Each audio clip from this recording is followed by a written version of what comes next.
नमस्कार। आज नरेंद्र मोदी की सरकार को 3 साल पूरे हो गए। मोदी ने आज जनता को अपने 3 साल के काम का हिसाब दिया। नरेंद्र मोदी ने अपनी सरकार की उपलब्धियां गिनाई, आगे का प्लान बताया। अमित शाह ने भी सरकार के काम गिनाए और योगी आदित्यनाथ ने मोदी सरकार की जमकर तारीफ की। आपको इन सब की बात सुनवाएंगे। सरकार ने 3 साल में क्या किया ये गिनवाएंगे। लेकिन सबसे पहले मोदी सरकार के आज के एक बड़े फैसले के बारे में आपको बताना चाहता हूं। ऐसा फैसला जिस पर कम लोगों का ध्यान गया, लेकिन यह बड़ा फैसला है। आज केंद्र सरकार ने मीट के लिए मवेशियों की खरीद फरोख्त पर रोक लगा दी। अब देश में स्लॉटर के लिए बड़े जानवर न खरीदे जा सकेंगे न बेचे जा सकेंगे। सरकार ने इस पर पूरी तरह पाबंदी लगा दी है। इस फैसले का मतलब यह है कि अब देश भर में गाय, भैंस, बछड़े, बैल और ऊंट जैसे बड़े जानवरों के मीट के कारोबार पर संकट आएगा। इसका सीधा असर उन स्लॉटर हाउसेस पर पड़ेगा जो बड़े जानवरों का मीट सप्लाई करते हैं। नए नोटिफिकेशन के मुताबिक धार्मिक रिचुअल्स में भी बड़े जानवरों की बलि अब नहीं दी जा सकेगी। इसके लिए एनवायरमेंट मिनिस्ट्री ने prevention of cruelty to animals act में बदलाव किया है।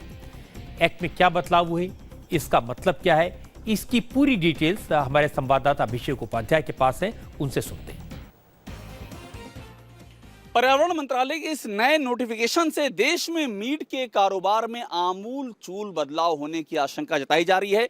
इसमें मवेशियों के कारोबार को लेकर के नए नियम बनाए गए हैं और बड़ी बात यह है कि कत्ल के मकसद से, स्लॉटर के मकसद से मवेशियों का कारोबार नहीं हो सकता, इसे बैन कर दिया गया है। पहले ये समझ लें कि मवेशी से मतलब क्या है।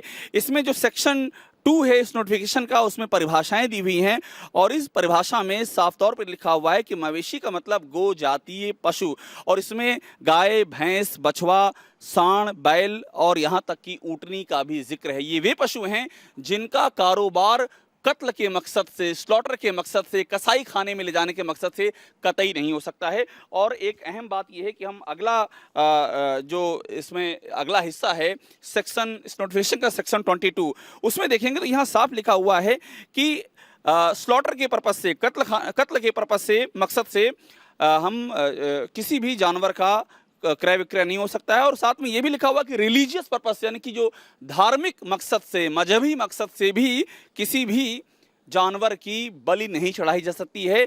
जिन जानवरों का हमने जिक्र किया अभी, जो नोटिफिकेशन की डेफिनेशन में साफ हैं, ये उन जानवरों की बात हो रही है। और ये जो निर्देश हैं, ये जो नियम हैं, ये पूरे देश में लागू होंगे सिवाय जम्मू और कश्मीर के। और इनके लागू होने के साथ ये माना जा रहा है, ये तय माना जा रहा है कि देश में जो मीट का कारोबार है, जो इससे जुड़े कारोबारी हैं, उनके ऊपर इसका बहुत बड़ा असर पड़ने जा रहा है।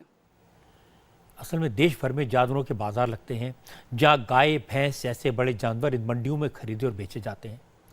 जानवरों के बाजार तो लगेंगे, लेकिन इन पशु बाजारों में जानवरों को स्लॉटर के लिए खरीदने बेचने पर पाबंदी लगा दी गई है। सरकार ने इस संबंध में जो नोटिफिकेशन जारी किया है, उसमें कहा गया कि जिन मार्केट में जानवरों की खरीद और बिक्री होती है, उन मार्केट कमेटी के सेक्रेटरी को यह इंश्योर करना होगा कि वहां किसी भी जानवर को स्लॉटर हाउस भेजने के लिए खरीदा या बेचा न जाए। अब जो भी मार्केट में जानवरों को बेचने आएगा, उससे अपनी पूरी डिटेल देनी होगी, अपने पहचान पत्र की कॉपी जमा करानी होगी और जानवर की पहचान भी लिखकर देनी होगी। इसके साथ एक अंडरटेकिंग देनी होगी कि जानवर को स्लॉटर हाउसेस को बेचने के लिए नहीं लाया गया। जब भी कभी कैटल का बाज़ार में सेल होगा या परचेज होगा, तो मार्केट का जो सेक्रेटरी है उसको ये सुनिश्चित करना पड़ेगा कि ये उन दोनों लोगों से, खरीदने और बेचने वाले से सर्टिफिकेट लेकर कि ये जो सेल परचेज हो रही है ये किसी प्रकार के स्लॉटर के लिए नहीं हो रही है। तो मैं समझता हूँ कि ये कोई एबनॉर्मल बात नहीं है। भारत सरकार का कानून है, उसमें ये रूल बनाया गया है। और इसका मतलब ये नहीं कि कोई स्टेट्स की हम पावर ले रहे हैं, हम तो स्टेट्स को एनिमल वेलफेयर के लिए और ज़्यादा मजबूती प्रदान करने की व्यवस्था क्रिएट कर रहे हैं। असल में सब्जेक्ट स्टेट्स का है, लेकिन नोटिफिकेशन के बाद ये ताकत केंद्र सरकार के पास आ जाएगी, क्योंकि नोटिफिकेशन में साफ किया गया कि जनवरी के मेले में, माफ कीजिएगा, जानवरों के मेले में अब सिर्फ किसान ही हिस्सा लेंगे। वहां सिर्फ खेती, किसानों के काम के लिए और दूध के लिए ही जानवरों को खरीदा और बेचा जाएगा। पर्यावरण मंत्रालय के इस नए नोटिफिकेशन में एक बात समझने की है कि इसमें पशुओं के कारोबार पर रोक नहीं लगाई गई है। पशुओं का कारोबार भी होगा, पशु बाजार भी लगेंगे, लेकिन ये बात साफ तौर पर इसमें लिखा हुआ है कि ये एकदम वचन लिया जाएगा, लिखित घोषणा करनी होगी खरीदने वाले को पशु कि वो खेती के मकसद से, कृषि के मकसद से पशु को खरीद रहा है और इसको वध के लिए, कत्ल के लिए नहीं खरीद रहा है।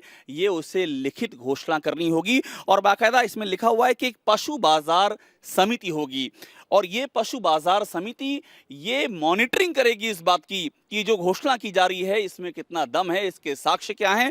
और बड़ी बात ये भी है कि कौन खरीद सकता है पशु को, ये भी डिफाइन कर दिया गया है कि खरीदने वाला कृषक होना चाहिए, यानी कि किसान होना चाहिए और इस बात के भी सबूत देने होंगे कि वो किसान है कि नहीं इस मॉनिटरिंग कमेटी को, और उसके बाद ही ये खरीदने की प्रक्रिया आगे बढ़ेगी। और एक बड़ी बात इसमें और लिखी गई है कि जो भी वो कागजात देगा 6 महीने तक वो उस कागजात को अपने पास रखेगा। जो इस प्रक्रिया में जिन कागजातों का विनिमय होगा वो 6 महीने तक अपने पास रखेगा। और ये भी एक बड़ी बात इसमें लिखी हुई है कि 6 महीने के भीतर वो उस पशु को बेच नहीं सकता है, उसे अपने पास रखना होगा। यानी कि कुल मिलाकर के ये जो नियम, ये जो शर्तें इस नए नोटिफिकेशन में जोड़े गए हैं, ये इस बात को इंश्योर करने के लिए हैं कि उन्हीं पशुओं का कारोबार हम कर सकते हैं जिनको कि खेती के यानी कि कृषि के मकसद से कारोबार किया जाए। जो परिभाषाओं के मुताबिक जो पशु आते हैं, कत्ल के मकसद से कोई कारोबार नहीं हो सकेगा।